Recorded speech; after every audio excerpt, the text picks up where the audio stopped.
Hey everyone, this is the this is my review. This is the intro to my reviews of the television sitcom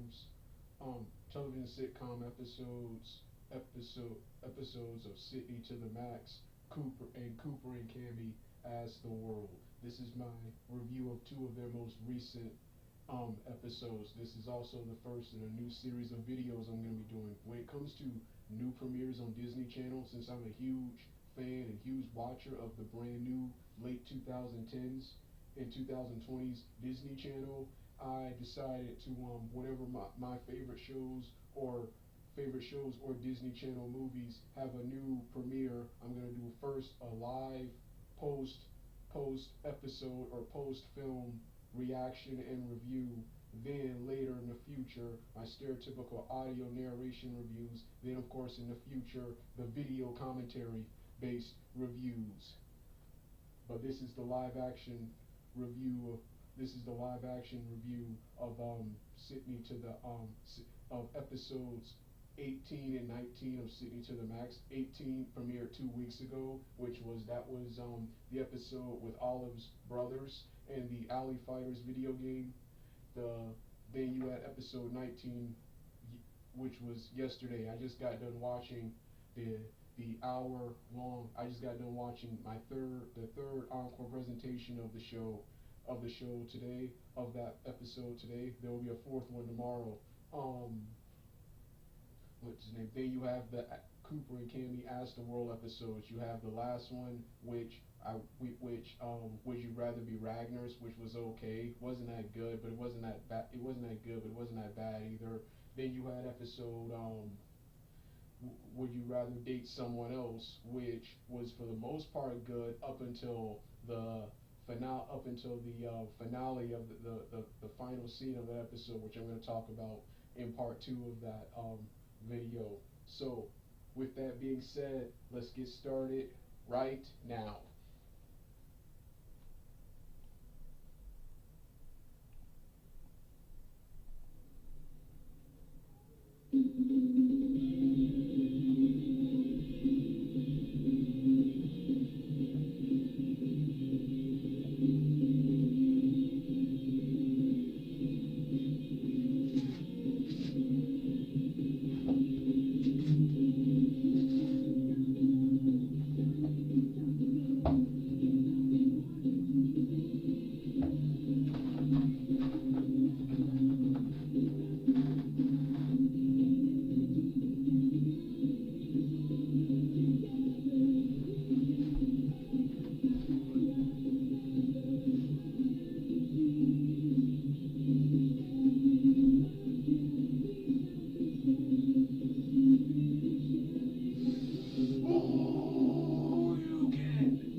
Called Elvis impersonators in the classrooms.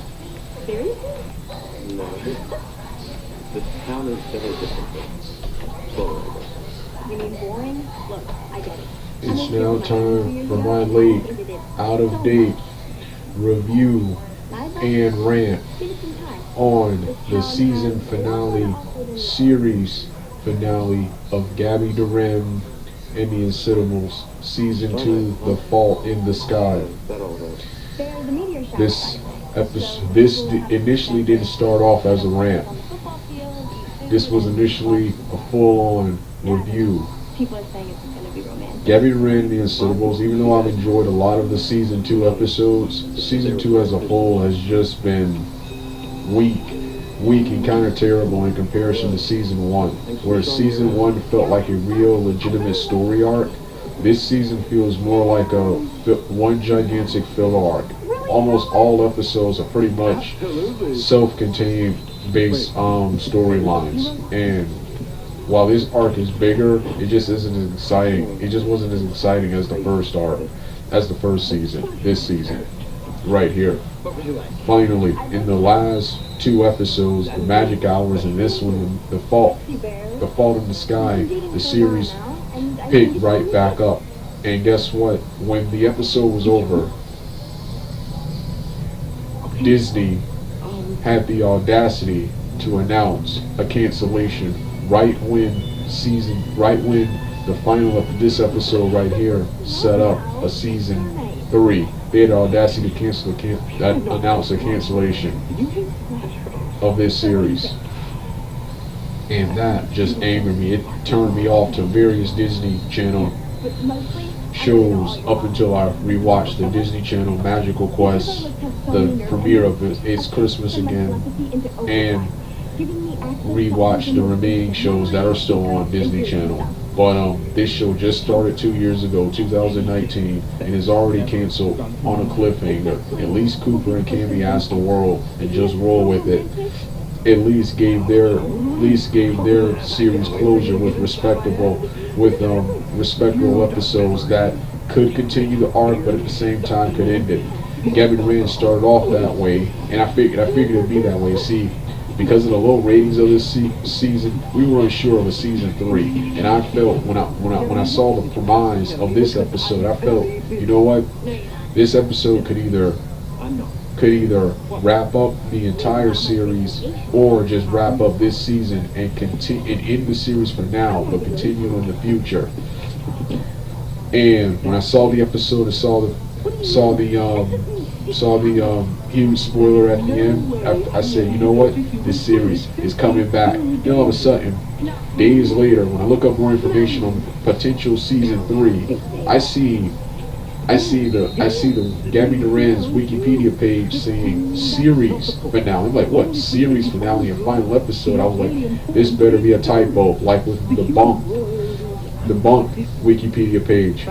Bumped Wikipedia page. They had Friends Forever as the final episode and as the end, but Disney Channel never announced a cancellation of Bump. And I even called the website out on it. They got into an argument and fight with a bunch of YouTubers, especially one certain YouTuber named Demon of Life, something like that.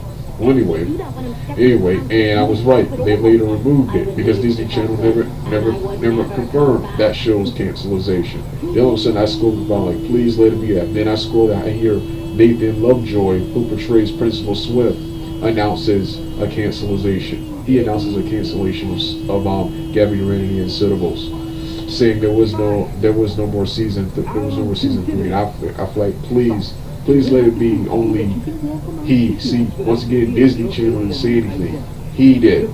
Disney Channel didn't say anything. He did. But then Colin Ferris, who portrays Jeremy, he later confirmed from a Disney spokesperson that it's canceled, and it's now everywhere now. Even International Movie Database, which still has Cooper and Cammy Ask the World and Just Roll With It, still running. Still running, despite the fact those shows have now been proven to be canceled. International Movie Database has it July 2019 through November 26th of 2021. Wikipedia now has it, and they've now rightfully moved it to the former Disney Channel shows. It's still on the website, which I was also hoping, because it's still on the website, where it's Just Roll With It and Cooper and Cammy Ask the World and Disney Fan Jam. Those shows have been removed from the Disney Channel website. Gabby Durran and the Unsittables was still there, but I guess that's because it's rerunning on Disney Plus. But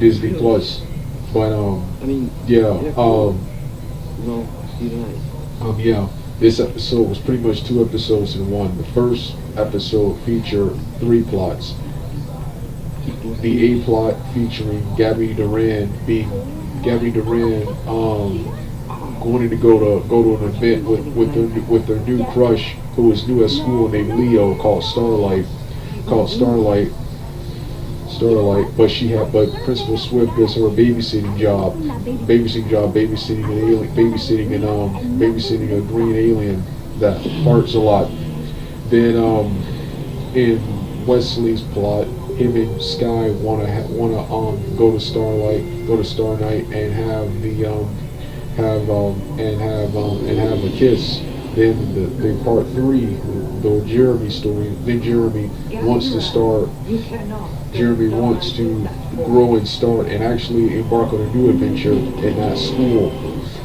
In that school.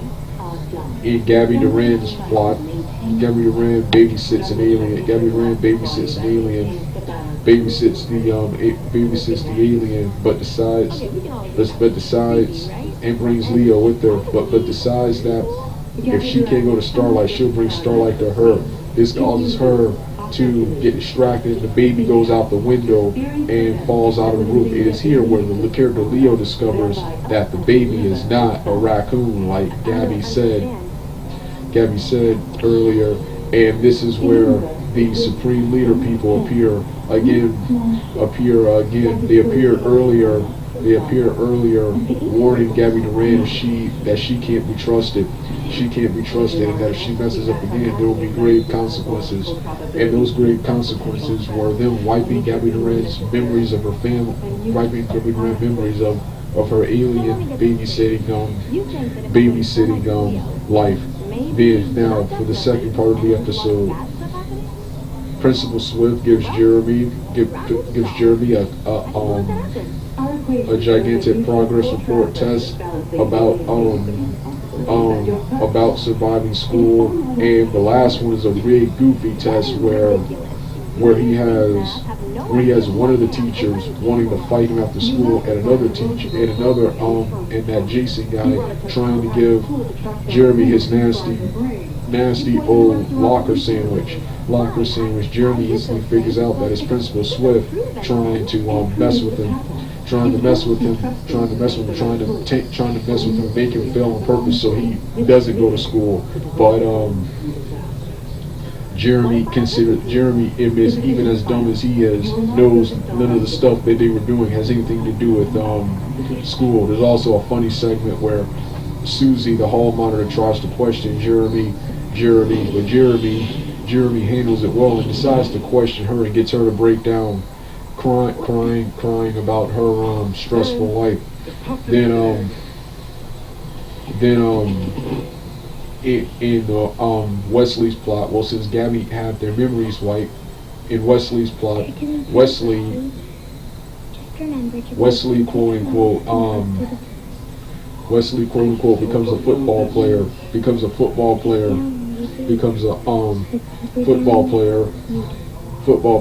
and Principal Swift gets another job somewhere. I keep forgetting what his other job was, but he's not the principal of the school because he couldn't find a babysitter for Jeremy, so thus he got this other job. He couldn't go to school like he was destined to and like he wanted to.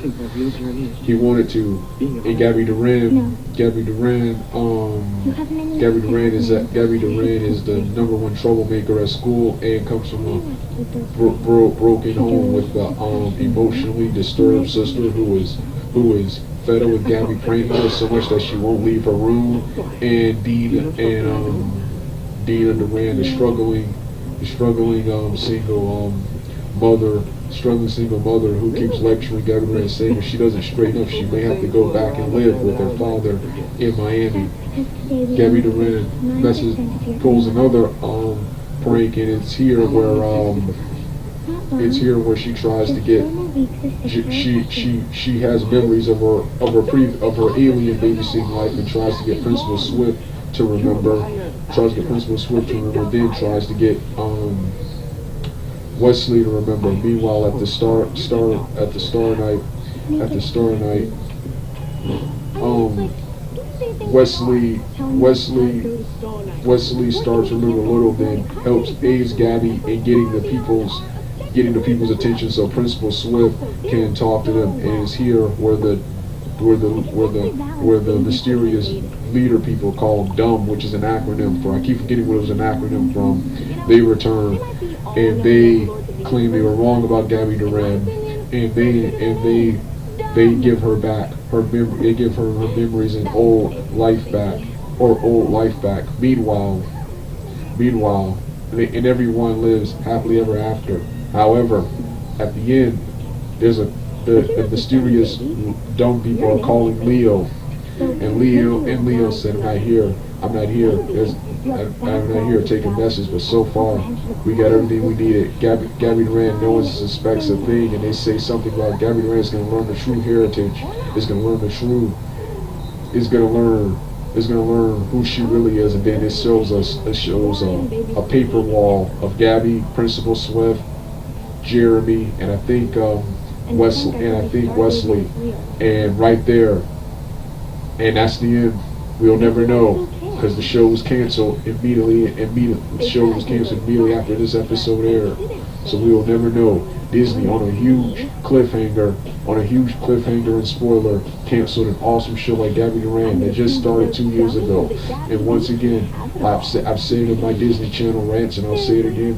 Gabby Durran and the Unsittables, Cooper and Cammy Ask the World, just roll with it. These were your newest and currently premiering shows. And they were barely on, and the actors and actresses from these shows were barely featured on Disney Channel. Characters like the actors and actresses from Raven's Home, the actresses and actresses from Bump, the actors and actresses from Zombies 1 and 2, and some of the actors from Upside Down Magic, and the cartoon characters from Big City Greens and the other ones. You see them all over Disney Channel. As you should. But you barely saw the other actors. Number 2, these are your currently doing premiering shows and they're barely on. They have more time for garbage like Bizarre Bark, Jesse, Austin and Alley,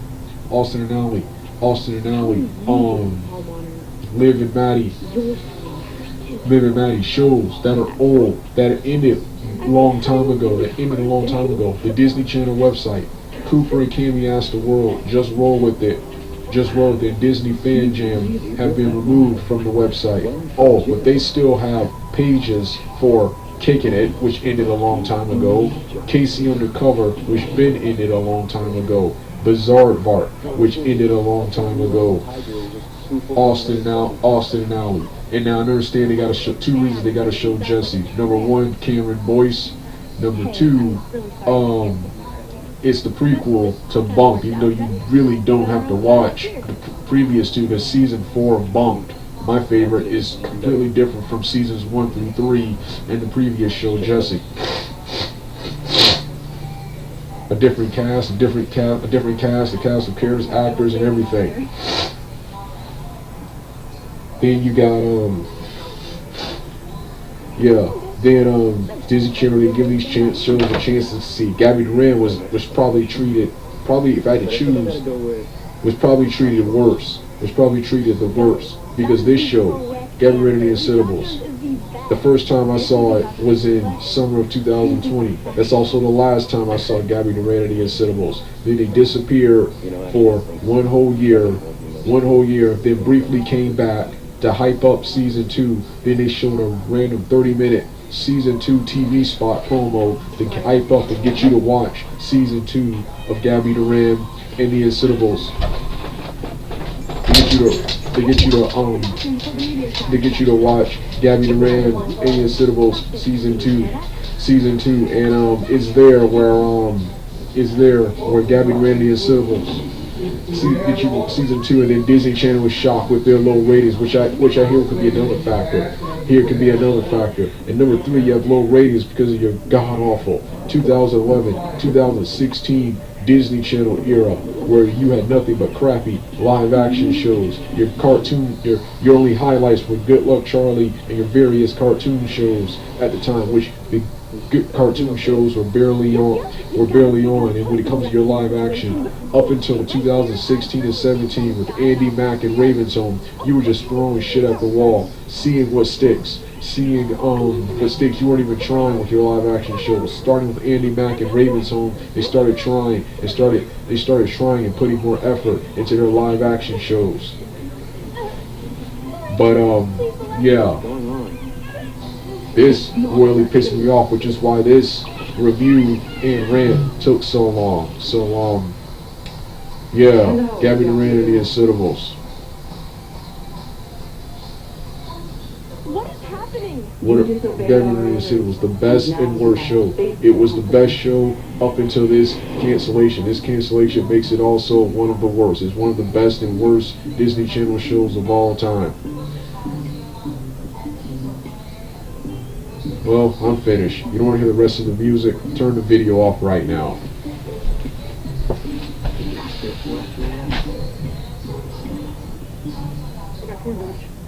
This